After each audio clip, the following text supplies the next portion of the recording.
Hello, everyone. Well, it's Friday, and while most people look forward to the weekend, I'm looking forward to a very busy weekend. So, I'm just going to get started with today's highlights. So, let's go on. Yeah, the first one is from Originals. Dalio's default approach to resolving problems like the disagreement between Cred and Prina is to unearth three believable people with strong opinions from each side and have them discuss and debate until they are in sync. Yet this leaves decisions up to subjective opinions, which are notoriously flawed as a form of evidence. Okay, there is this chapter, there is this section in the book which is talking about how do you bring in dissent within teams. And the idea is to bring out original ideas over here, and they're talking about the author is talking about Ray Dalio. That's the I believe it's the Bridgewater Associates, if I'm not wrong. That's the company. He's the founder. He's the CEO of that company, and he's talking about how he leads people. So, for example, if there is a disagreement between two people, he would unearth three believable people with strong opinions from the each side, and they have to be believable. It can't be play devil's advocate. There is another section of the book talking about devil's advocate, and while the idea is found that okay, somebody comes in and strongly argues on a point on the other side of the other aspect of the point, something that nobody is supporting, basically a devil's advocate. They are not believable, and they don't really bring in, as in like nobody really takes them seriously because they know that they're playing a role. So they have to be believable people and with strong opinions from each side, and yeah, and have them discuss and debate until they are in sync. So yet this leaves decisions up to subjective opinions, which are notoriously flawed as a form of evidence. Well, that's a given. These are still subjective opinions, and contrasting and subjective opinions, of course. The book goes on to describe further aspects of this. So if you're really interested in this, of course, read this book. So let's move on. The science of overcoming procrastination. Our minds reason. How can we be doing anything wrong if we're literally not doing anything? Such is the brilliant logic of our mind. Be- Bending reason to support our procrastination habits so we get to continue reaping short term pleasures while blind to the negative impacts of our inaction. It's a little funny that I had to come today wearing this T-shirt of procrastinators. Like the full print is procrastinators unite tomorrow. Anyway, back to the highlight.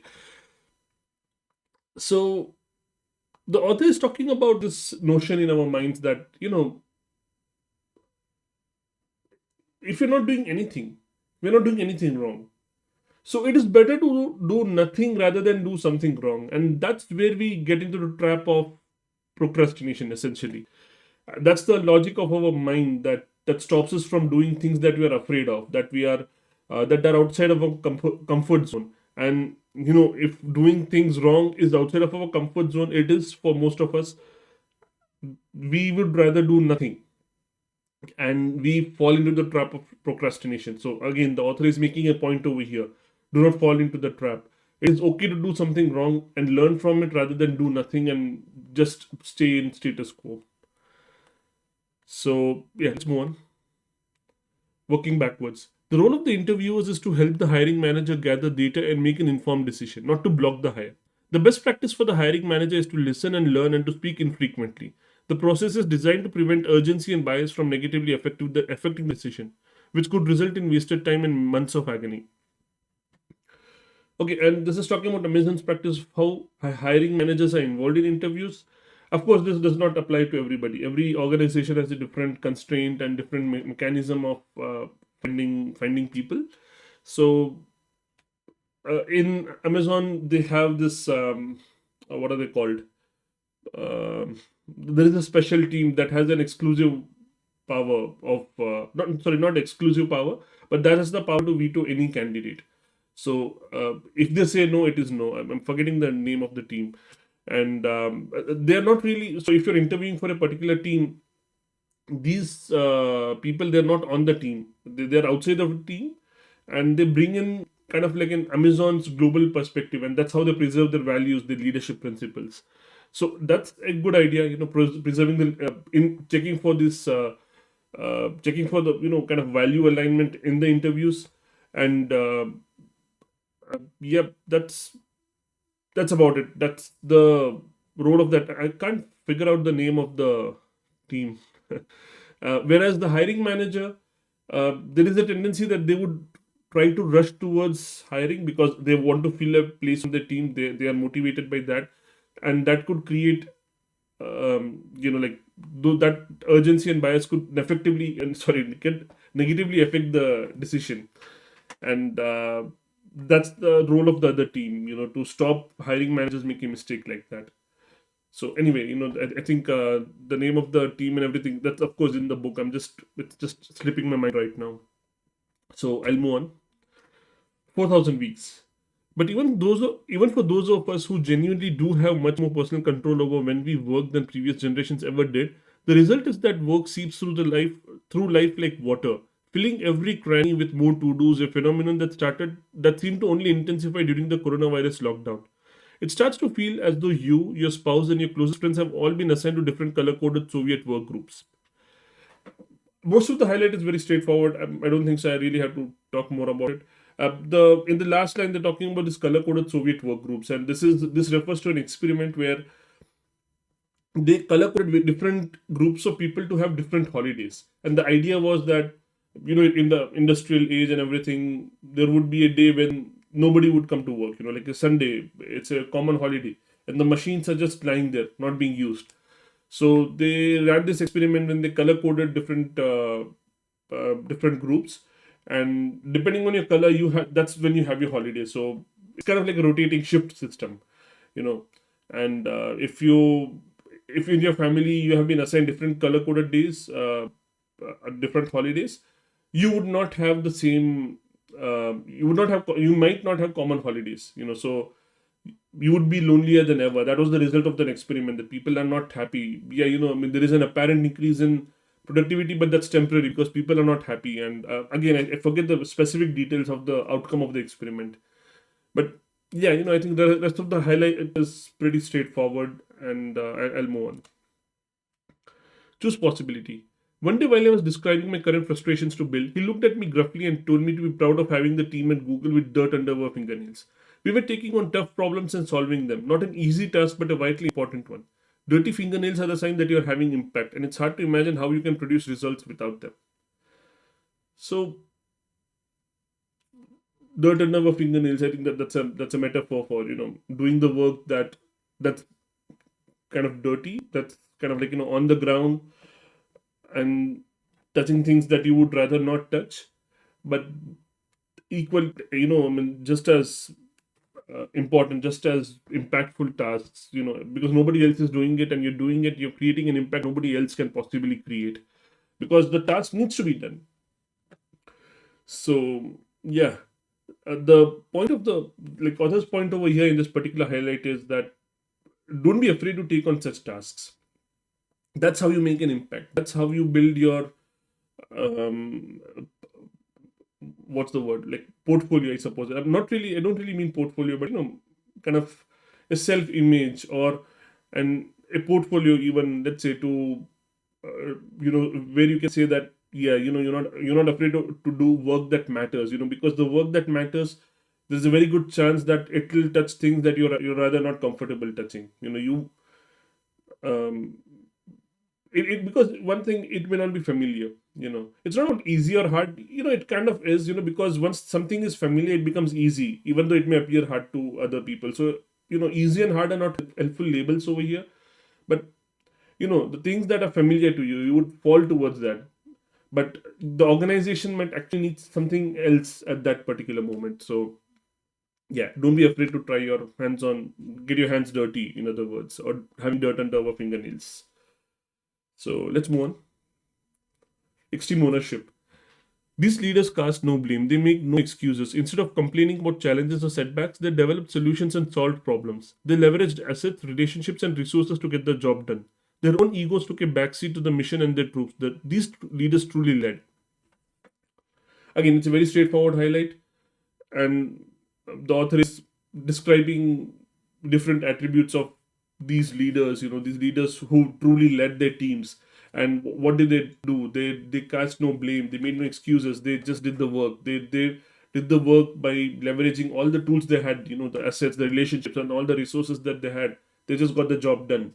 And these were they did not care about their egos. And yeah, I think it's a pretty straightforward one. So I'm not going to um, elaborate more. Let's go ahead. With cues, when we feel powerless or anxious, we take up less space, so we are less noticeable to others and are less of a target to potential threats. We shrink up by hunching our shoulders and pinning our arms to our sides to protect ourselves and not expose vulnerable areas.